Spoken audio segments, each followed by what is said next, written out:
नमस्कार, मैं हूं विशाल यादव। दिल्ली हाई कोर्ट में यह मांग की गई थी कि प्रधानमंत्री नरेंद्र मोदी को अयोग्य ठहरा दीजिए। प्रधानमंत्री नरेंद्र मोदी चुनाव न लड़ पाए, कम से कम 6 साल के लिए बैन लगा दीजिए। प्रधानमंत्री नरेंद्र मोदी जातिवाद करते हैं, समाज में नफरत फैलाते हैं, आदर्श आचार संहिता का उल्लंघन करते हैं।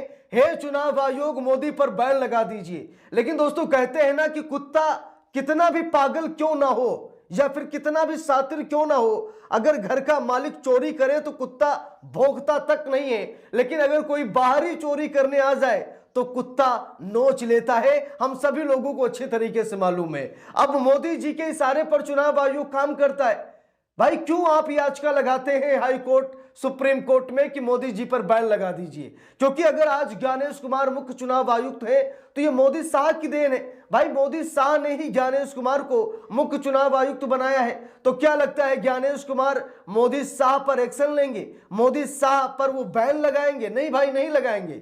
लेकिन आज चुनाव आयोग ने इन 6 प्रत्याशियों पर बैन लगा दिया है। ये 6 प्रत्याशी अब चुनाव नहीं लड़ पाएंगे। नाम क्या है, पहचान क्या है, सारी चीजें मैं आप सभी लोगों को बताऊंगा, क्योंकि उत्तर प्रदेश का चुनाव भी, विधानसभा चुनाव भी धीरे धीरे करीब आ रहा है। और अब चुनाव आयोग उत्तर प्रदेश में बहुत बड़ा कांड करने की कोशिश कर रहा है।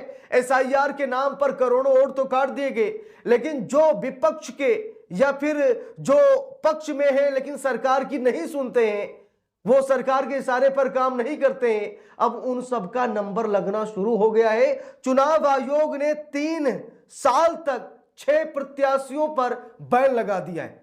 चुनाव आयोग ने कहा कि आप कोई चुनाव नहीं लड़ पाएंगे, आप पर 3 साल का बैन लगता है। और 6 प्रत्याशी, 6 नेता, ये कौन है, इसको लेकर इसी वीडियो में हम लोग चर्चा करेंगे। लेकिन चुनाव आयोग ने अपनी वफादारी साबित कर दी है। जब प्रधानमंत्री नरेंद्र मोदी करे तो चमत्कार, बाकी और कोई विपक्ष का नेता करे तो भाई तौबा तौबा, आप क्या ही बताएं। यानी कि मोदी के लिए सब माफ है। चुनाव के दरमियान मोदी जी पैसा बांट सकते हैं।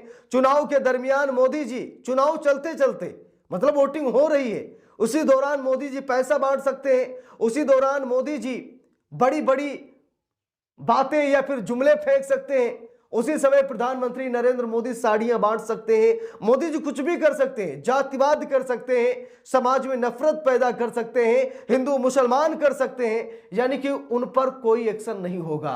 लेकिन अगर विपक्ष का कोई नेता कुछ बोल दे, तुरंत ही चुनाव आयोग नोटिस जारी कर देता है। और आज 6 नेताओं पर 3 साल का बैन लगा दिया है चुनाव आयोग ने।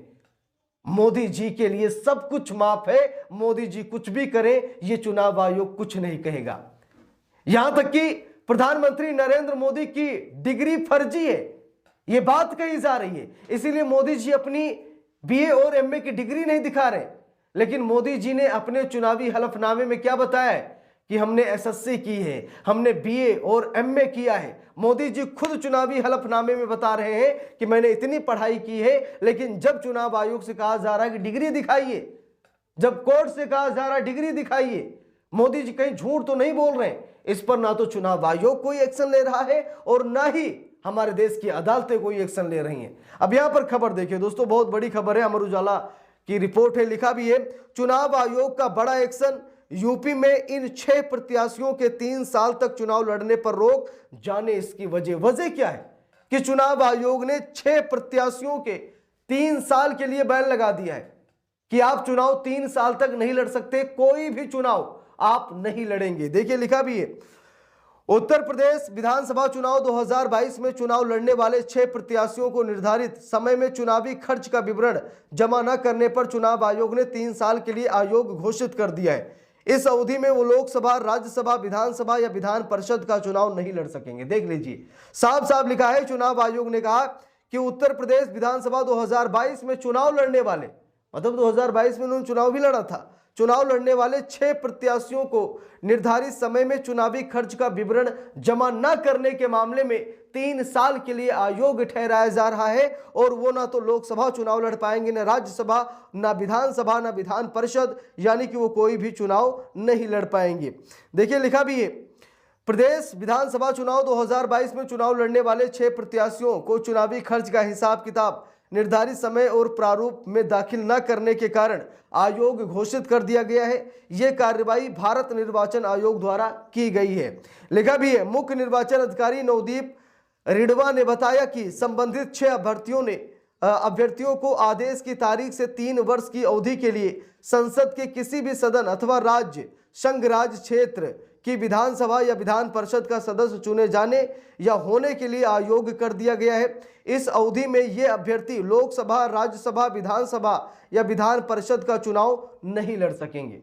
देख लीजिए, चुनाव आयोग ऐसी बातें कर रहा है। लिखा भी है, उन्होंने बताया कि लोक प्रतिनिधित्व अधिनियम 1951 की धारा 78 के तहत प्रत्येक अभ्यर्थी को निर्वाचन परिणाम घोषित होने की तारीख से 30 दिनों के भीतर अपने निर्वाचन खर्च का पूरा लेखा और संबंधित वाउचर नियमानुसार जिला निर्वाचन अधिकारी के समक्ष जमा करना अनिवार्य है।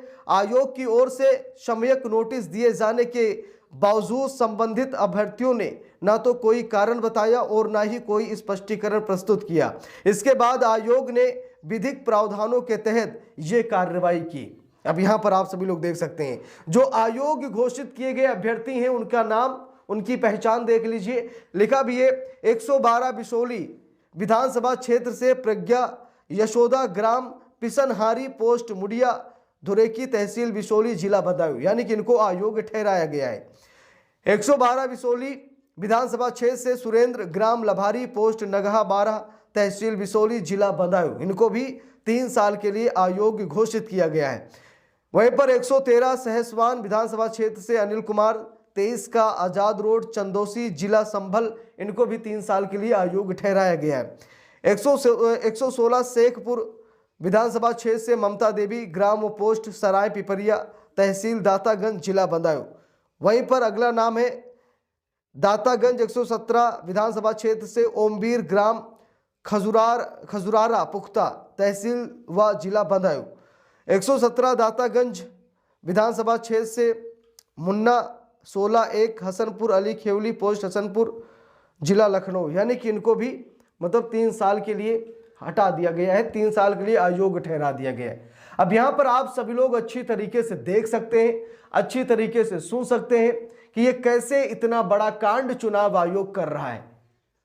ठीक है, हम लोगों को मालूम है कि अगर सही से काम करे ना चुनाव आयोग तो ऐसी समस्या ही ना खड़ी हो, लेकिन सच्चाई ये है कि किसी को रगड़ दिया जाता है तो किसी को माफ कर दिया जाता है। ये देखा जाता है कि इस पार्टी का कौन है और उस पार्टी का कौन है, या फिर किसी की अपनी पार्टी है वो उस पार्टी का कौन है, यानी कि सब कुछ देख समझ कर ही चुनाव आयोग काम करता है। तो चुनाव आयोग की इस कार्यशैली पर आप सभी लोगों की क्या राय है, कमेंट करके जरूर बताइएगा। वीडियो को लाइक शेयर, अगर चैनल पर नए हैं सब्सक्राइब करके सपोर्ट कीजिएगा। मिलते हैं दूसरी वीडियो में, तब तक के लिए बहुत बहुत धन्यवाद।